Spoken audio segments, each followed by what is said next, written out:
लोग। आज का जो टॉपिक पे हम बात करेंगे वो टॉपिक है पपी डीपी, जो कितने दिन में देना चाहिए या उसके बाद कौन सा वैक्सीनेशन होता है उसके रिलेटेड बात करेंगे।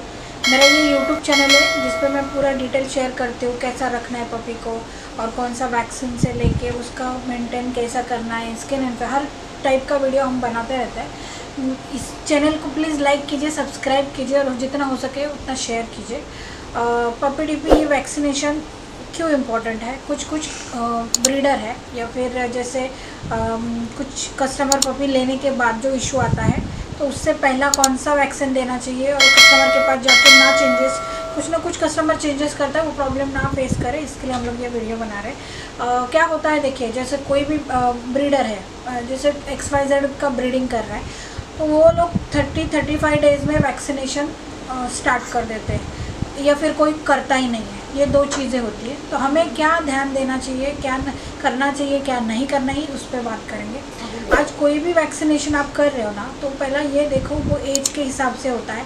डॉक्टर पूरा गाइड कर देता है आपको, लेकिन आप किसी ब्रीडर से ले लो, किसी अननोन पर्सन से, कोई है सिर्फ आपको वैक्सीन दिया है बोल देता है और आपके पास उसका कोई डिटेल नहीं होता। अब क्या डिटेल हो, जब कोई ब्रीडर आपको पपी डीपी या फिर कोई वैक्सीन लगा के देता है, उस पर ये टाइप का ऐसा उनका जो बॉटल होता है उस पर स्टिकर होता है, वो लगा के और आपको डिटेल देता है। अब जैसे कोई ब्रीडर आपको बोल रहा है वैक्सीनेशन दे दिया है और वैक्सीन किया हुआ कुछ स्टिकर नहीं दे रहा, तो मैं इस चीज़ को बोलती हूँ कि पॉसिबल ही नहीं। अगर दिया है तो वो स्टिकर देगा।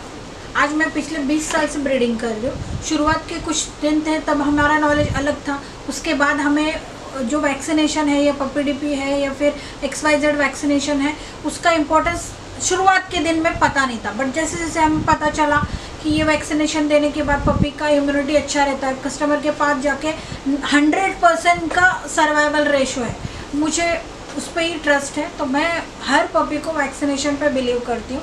डीवॉर्म करने के बाद पपी डीपी वैक्सीनेशन होता है। 35 डेज़ का जो पपी है उसको, मतलब आपका कितना हुआ, एक 4 वीक का पपी, 4 से 5 वीक के पपी को पपी डीपी लगता है। कोई भी 7 in 1 या 9 in 1 दे सकता है, वो नहीं पॉसिबल है, बिकॉज वो जो पपी का एज है वो उनका एंटीबॉडीज़ और वो जो बॉडी का जो इम्यूनिटी है वो उसको सर्वाइव नहीं करेगा, इशू स्टार्ट हो जाएगा, प्रॉब्लम स्टार्ट हो जाएगा। जो वैक्सीन करते हैं उसके 5 दिन में उनका इम्यूनिटी बूस्ट होता है। मैं ऑलरेडी एक वीडियो वैक्सीनेशन पे बना चुकी हूँ। बट ये पपी डीपी का इम्पोर्टेंस कोई डॉक्टर या फिर कोई ब्रीडर प्रमोट नहीं करता है, बट मैं बोल रही हूँ आपको, पपी डीपी का मतलब बताती हूँ आपको। पहला पपी डीपी, डी मतलब डिस्टेम्पर, पी मतलब पार्वो। जो गैस्ट्रो प्रॉब्लम स्टार्ट हो जाता है तो वो डायरेक्ट आपका पार्वो पे शिफ्ट हो जाएगा या डिस्टेम्पर पे शिफ्ट हो जाएगा।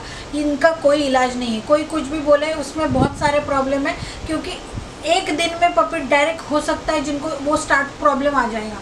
तो आप है ना, मैं बोलूँगी एज अ पेट पेरेंट हो या फिर ब्रीडर हो या फिर कोई भी हो, तो आपको ये बात याद रखिए, डिवॉर्म होने के बाद पहली बात तो सामने वाला आपको डिवॉर्म करके दे रहा है कि नहीं, वो आपके पास डिटेल होना चाहिए। दूसरी बात, आपके पास अगर कोई भी एक कम 45 डेज़ का पपी आप ला रहे हैं, उसको पूछो कि पपी डीपी वैक्सीनेशन कौन सा वैक्सीन किया है आपने, तो मैं बोलूँगी ये सब है। आपका डॉक्टर भी, आप जाओगे डॉक्टर बोलेगा हाँ चलो ये वैक्सीन है, वो पहला डिवॉर्म कर देगा, डिवॉर्मिंग के बाद आपका जो वैक्सीनेशन है वो स्टार्ट हो जाएगा।